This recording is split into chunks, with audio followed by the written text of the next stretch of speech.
Big boss మూడో వారం బాగా ఊపందుకుంది. రెండవ వారం నాగార్జున కంటెస్టెంట్స్కు చీవాట్లు పెట్టగా మూడవ వారం ప్రేక్షకులకు అవసరమైనంత ఎంటర్టైన్మెంట్ అందిస్తున్నారు.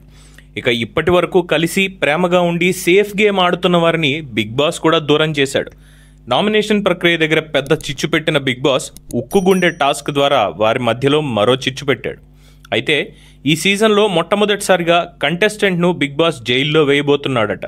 ఆ విశేషాలు ఏమిటి అంటే, ఉక్కు హృదయం అనే టాస్క్లో రోబోట్ టీం సభ్యులు రచ్చరచ్చ చేయగా అటు హ్యూమన్స్ కూడా రోబోలకు కావాల్సిన ఛార్జింగ్ తమ గుప్పెట్లో ఉన్నప్పుడే వారిని బాగానే ఉడికించారు.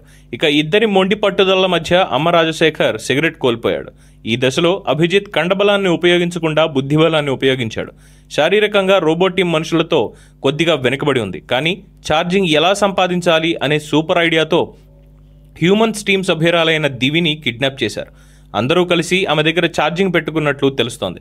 చివరికి అభిజిత్ మాస్టర్ ప్లాన్ వర్కౌట్ అయిపోయిందని, రోబోట్ టీం టాస్క్లో గెలుపొందినట్లు లీకులు బయటికి వచ్చేశాయి. అయితే నోయల్ కూడా ఏదో చేసి జైలుకు వెళ్ళినట్లుగా సమాచారం అందుతుంది. ఇక నోయల్ ఏదైనా తప్పు చేశాడా లేదా కెమెరాకి దిండు అడ్డం పెట్టడం వల్ల అతన్ని జైల్లో వేశారా అన్నది క్లారిటీ లేదు.